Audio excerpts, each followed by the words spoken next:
Hey, Nick, I wanted to ask you about A.J. Brown. At the end of the game, it looked like he was frustrated on the sidelines. You went over and talked with him. It also appeared like maybe he had tweaked something late in the game. Can you kind of shed some light on that, please?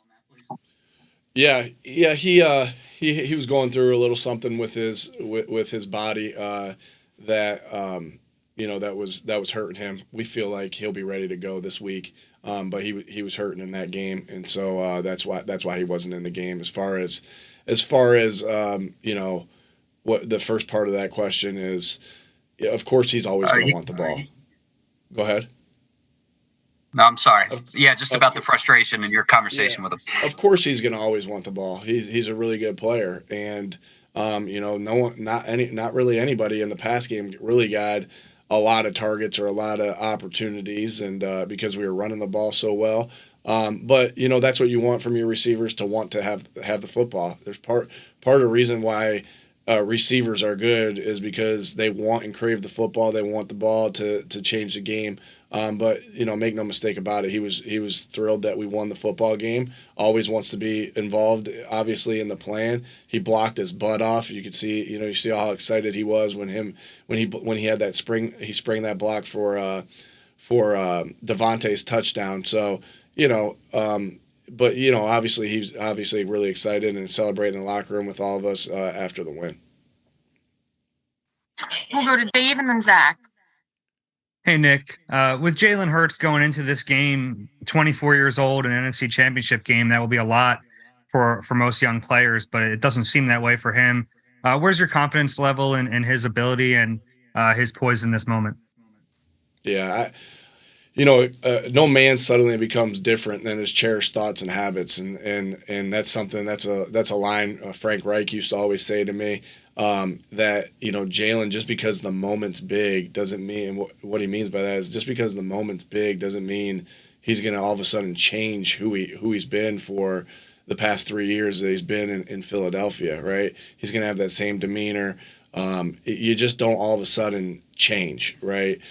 Just because the situation changes. And we've made that's what we think as a team. And I know Jalen, that's just that he's going to be locked in, and he's going to work and prepare every day to be ready for this game. And he's going to be ready to go. I know that. And just, he's going to be that same calm, steady person that he is each and every week. You just don't automatically change. And so, that's good. That's obviously a really important trait to have as your leader, as your quarterback. Somebody that doesn't ride the waves of the season, doesn't ride the waves of a game. He stays steady and is truly in the moment of the next play. Go ahead, Zach, and then EJ. Hey, good afternoon, Nick. Asking about Brock Purdy. I know you're always scouting late round quarterbacks, and you guys have the connections to the Iowa State staff. What did you know about Purdy before he came across your screen this week? Just that he's a winner, and that obviously I always follow Iowa State in their program because I have so many college teammates and roommates that coach there, and so that was always. I mean, since Matt became the head coach at Iowa State, I've always followed them and obviously stay in touch with Matt. But you saw what he did for that program, right?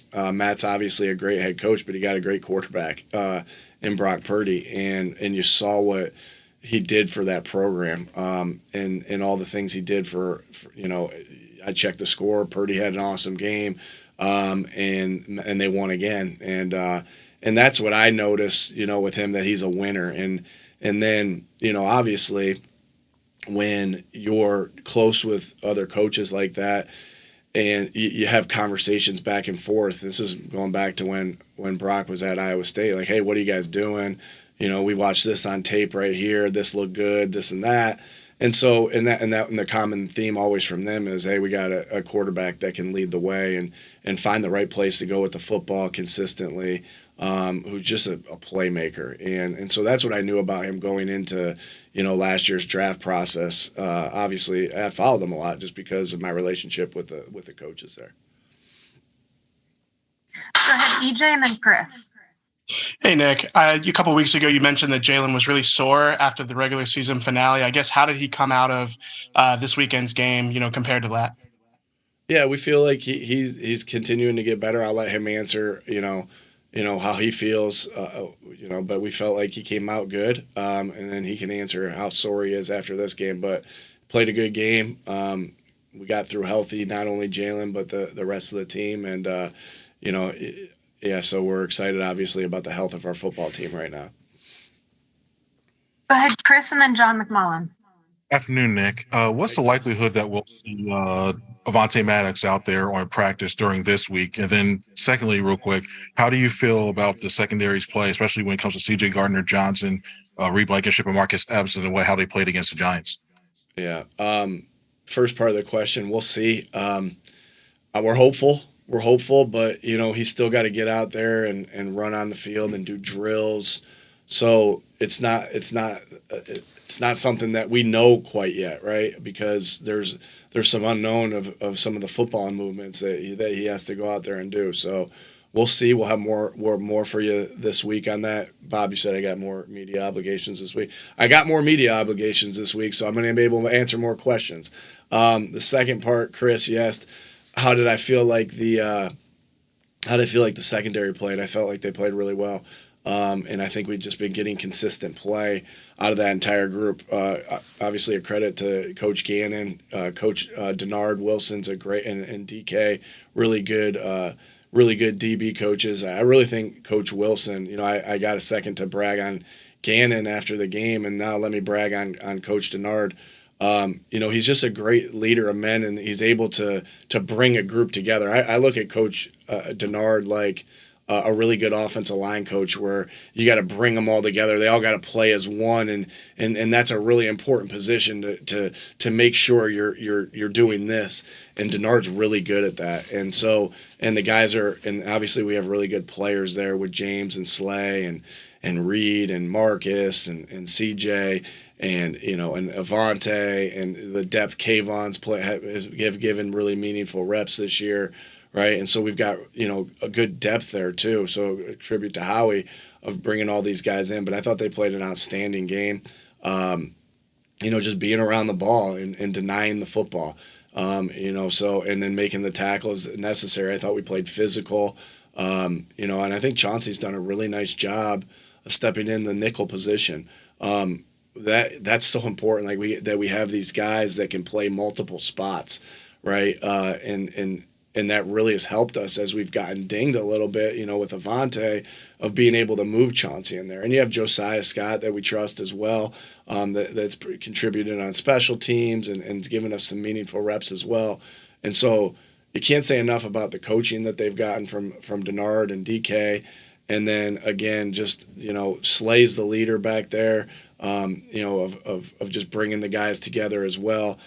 James has been a great addition. I go on and on about how good this group has been, and I do believe that it's that iron sharpens iron, Chris. We're really good in the secondary, and we're really good at wide out, and they've made each other better through the battles that they've won against. That they've done all year, similar to our O-line, D-line.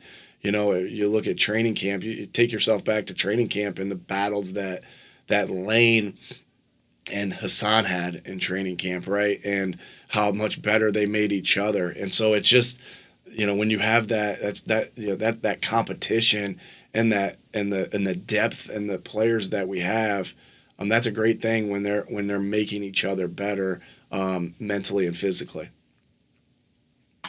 Go ahead, John, and then Jeff. Hi, Nick.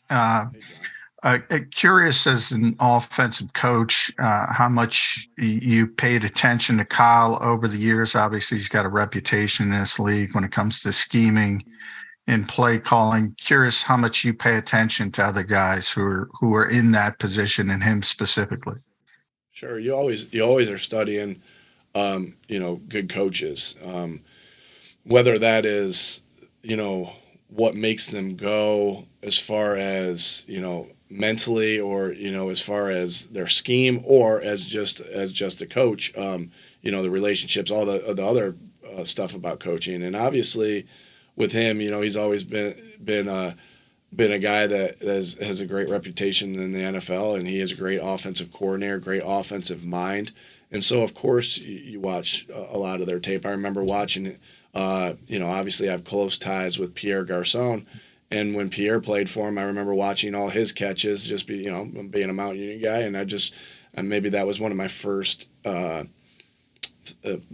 times to really study Kyle's offense. And I remember coming away very impressed, obviously, with all the plays that Pierre made, my fellow Purple Raider, but also the scheme in which they were getting it with him. And then, we've had, I had Brian Hoyer as well, who also played for Kyle and played, meaningful snaps for him in San Francisco. And I believe somewhere else too. I can't quite remember where, but I remember how much he, when you're with quarterbacks, you have a lot of different conversations about schemes and all those different things. And I just remember how highly Brian Hoyer thought of Kyle, and I remember asking him questions. What would Kyle do in this scenario or that scenario? And so, just highly impressed with him as a football coach. I don't know him all that well, just to say hello, and I've heard nothing but great things of him as a person as well. But got a lot of respect for him as a football coach and all the success that he's had. He's been around the game his entire life. I really, obviously at a different level at Southwestern High School, I was as well, and so I just got. I know some of the things that he probably had to go through growing up, and we get exposed to a lot as coaches' sons. So I got a lot of respect for him and with him as a football coach. Go ahead, Jeff, and then Jimmy. Nick, looking at the advanced numbers here of D'Amico Ryans' defense, he doesn't blitz much. He doesn't play a lot of man defense. Kind of sprinkles it up with his zone coverages. It sounds a lot in terms of candidates. So it's the number 1 and number 2 ranked defenses in the NFL, and they don't blitz a lot. They don't play any man. Okay, just wanted to make sure I was hearing that right. Yeah, right. And then, so what are some other characteristics that really define his scheme? I see. One of the most impressive things about coaches that I see sometimes is when their guys are just like selling out for them. And I really see that with D'Amico Ryans' defense. I see his players genuinely selling out, and you can see their interactions in the game, right? When you watch it on television, you see those guys playing really hard for him. Well, why does a player play really hard for a coach? Well, I think one thing that happens is they really recognize that coach cares about them as a person. They really recognize that coach is genuinely making them better. So again, am I in there in meetings and hearing how D'Amico Ryans is making guys better? No, but I see it obviously that he is doing that, and that these guys love to play for him. And so that speaks a lot to D'Amico, Coach Ryan, because he's gotten the most. He's got, obviously, and they got really good players, but he's gotten a lot out of those guys. And so it's no surprise to me that he's one of the hot head coaching candidates coming up for this year. And I got a lot of respect for that. This is a really well coached football team. A really well coached football team, and we'll have to be on our stuff this week. Go ahead, Jimmy, and then Martin. Hey, Nick, on the really good players point, what is your first impressions of their personnel? I guess notably their linebackers, Fred Warner and Drake Greenlaw. And then not to do the 2-question thing, but we're also going to need an update on what your food of choice was for the Niners-Cowboys game. Little Caesars. Little Caesars this time. As far as the players, man, this is a talented team. Obviously you mentioned those two guys, and I got a lot of respect for them. And then they got good players all across the defensive line, headlined by Bosa and Armstead. Their corners. They got the guy from Kansas City that I thought was a really good player there last year as we were watching guys that were free agents. The safeties it can really cause havoc in there. And then not to mention the offensive line that they have, and the skill players that they have. They have unique skill players with Debo and McCaffrey and Kittle.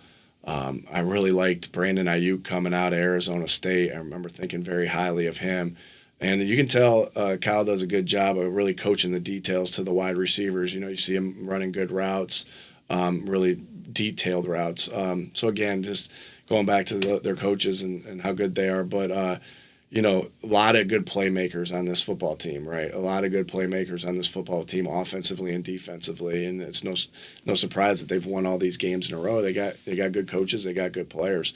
And so – we're going to have a plan and obviously that's what we're working on now to make sure that they're good players. Don't wreck game. That's what you always look at hey, here's their really good players. How do we make sure this guy doesn't wreck the game? And but we got good players too, and we're excited about the matchups that I think you're going to see a lot of really good matchups in this game of really good on good. There's a lot of good on good out there that's going to be happening in this game. And so, that's what the NFC Championship game should be.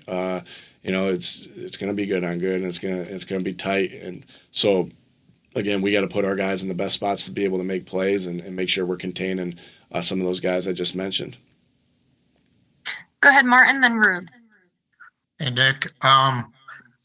I noticed, the other day you made a reference to Jalen and Michael Jordan and everything, and I was wondering if that was something that you might have noticed about Jalen, when you were scouting him while you were in Indy, he was coming out of college, and also if you might have talked to Matt Campbell about the 2019 game between Oklahoma and Iowa State, in which Jalen and Brock Purdy kind of went head to head. Jalen won that one, right? 42-41. I remember watching that game. Yeah, missed 2-point conversion or something. Matt and I may be good friends, and we are good friends. But every game that Brock Purdy plays well in, I think that's good for recruiting classes at Iowa State. So he's not sharing. I'm not asking him because I'm not sure I'm going to get the great info from him, or I'm going to get all the info from him because if the Eagles play good, how does that help Iowa State? It doesn't. But if Purdy plays good, it's going to help him. But and so obviously again I'm teasing there, but going back, that game I do remember watching that game, and then both quarterbacks really played well. Martin, your first part of that question.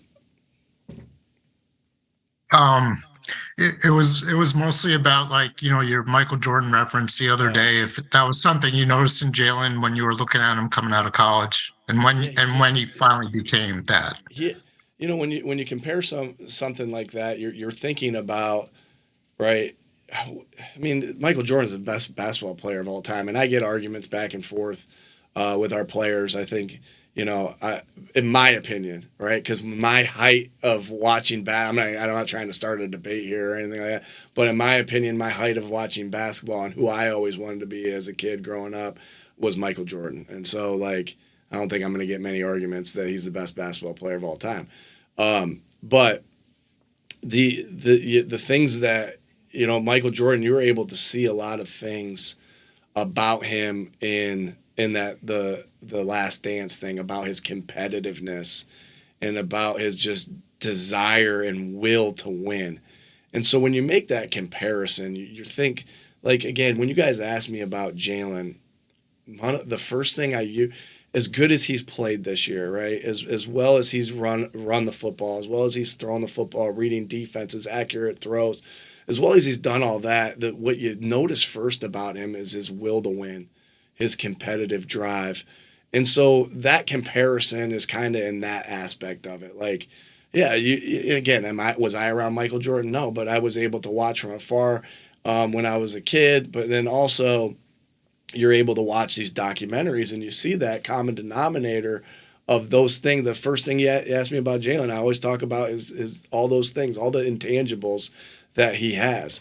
And so that's where that, that's where that's coming from, is just that will to win. Like, it's at a different level. He had that big chain on. What did it say? A breed of one. He's a breed of one. Like that's who he is. Like, he's unlike anybody I've been around, just with how much he loves this game, how much the winning drives him, how much getting better every day drives him, how much, leading drives him. Like, he's special. He is a special dude. And that's where really I was coming from with that, in the sense of like, man, these guys they're built different. They're built different as far as how they go about their business and how they go about, prepping for games and compete in games and steady during games. That's what I was speaking of there, Martin. We have time for two more, so we'll go to Rube and then Josh. Hey, Nick, I wanted to ask you about Tracy Rocker. We've talked a lot about the D-line and their production. He doesn't say a lot to us. What's he like? How does he resonate with the players? And, what have you seen from him? Yeah, I think Coach Rocker is a great coach. He's very detailed in what he does. He gets the guys trust him. The guys like playing for him. The other day, last week, I couldn't sleep. Obviously, just thinking about what I'm going to say to the team, this and that, right? And I'm like, I woke up at like 2:30 in the morning. I just couldn't go back to sleep. So I go in and I'm in the office at 4:00. I'm like, what else am I going to do? I'm just going to lay in here in bed. I mean, I can watch some tape on the Giants. And I'm pulling in at 4:00, and walking in right before me was Coach Rocker. And I'm like, I'm a little embarrassed. Coach Rocker, shoot. And then so I was like, man, it was going in at 4:00. It was Coach Rocker, and then and everybody was like, yeah, he always does that. That's when he goes in. And so he grinds. He's doing everything he can do to put these guys in positions to help them, to help them make plays. And so, and then with Coach, him being the former player that he was, he's been, and he'd been in those scenarios, been in these big games. He can relate to these guys in different ways as well. And so I just always, I got a lot of respect for him and all the things that he's done, and I'm happy he's on our staff. You ever seen his hands, Rube? Yeah. You ever seen his hands, Rube? I have seen his hands. They're jacked up beyond belief. Like, you can tell how good of it. I think that's how you determine how, and then Sweaty's hands are like that too. Like, you determine how good a D lineman was by how jacked up their hands were. So if I didn't get to see him play in the 80s, but judging by his hands, he was a monster over there at Auburn. Go ahead, Josh. Hey, Nick, I was wondering, given how much you guys stress and rep ball security on the contrast side of that, how much of messaging is taught, or is it just natural in regards to yards after the catch, especially with two guys like A.J. Brown and Dallas Goedert, and specifically on Goddard, just building on that question, how naturally is it for him with the stiff arms specifically? Yeah, that's something you try to teach them, where to have the ball, right? What arm to have the ball in so they can utilize that stiff arm. So there's a lot of technique and fundamentals to it. And we try to put it in their minds, in practice, like, hey, you catch the ball, right? You tuck and get it to the proper fundamentals of how we teach you to hold it. And then you burst for three lines. So when I say 3 lines, that's 15 yards, right?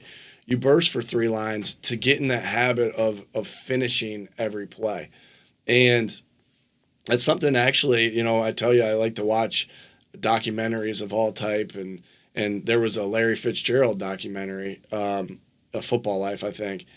And basically, one of my old bosses, Todd Haley, was said to him, he's like, what? Hey, why don't you kind of be like, in the documentary, he's like, why don't you be like Anquan Bolden and just become this bull when you get the ball in your hands, right? And so our point, we show that every time we talk about finishing, because Larry said, I took that personal and I started finishing in practice and I started finishing in games. And so the art of finishing, we definitely preach and we talk about. Now, a lot of the yards after catch, sometimes you're going to get yards after catch because of the scheme, right? And there's sometimes the scheme doesn't allow for as much. And then, but you got to also understand in yards after catch, a lot of that is innate ability. If you went back and looked at Mount Union in 2003, you saw a lot of number 25 wide receiver catching the ball and then stepping out of bounds. I had no innate ability to create any yards after catch. This innate ability is a big part of it, right? Of feeling where to go with the ball, being, having the ball protected, being able to make the guy miss. Like Devontae has an innate ability with the ball in his hands. He's made some really good plays with the ball in his hands, and we got these guys, right? You mentioned AJ, you mentioned Dallas. Those two guys, they do it differently, right? Devontae has this punt returner ability to him of feeling instinctual where the lanes are. AJ and Devontae have this, AJ and Dallas have this bull mentality of come tackle me. I'm a big running back. Come tackle me if you dare. And so, yards after catch is talked a lot about because what better way for a quarterback than to throw the ball 5 yards and then let the receiver get 15 more yards off of that. That's a nice feeling as a quarterback. It's talked a lot about. You obviously are always trying to teach the fundamentals and detail of it, but there's a lot of the innate ability of the player as well.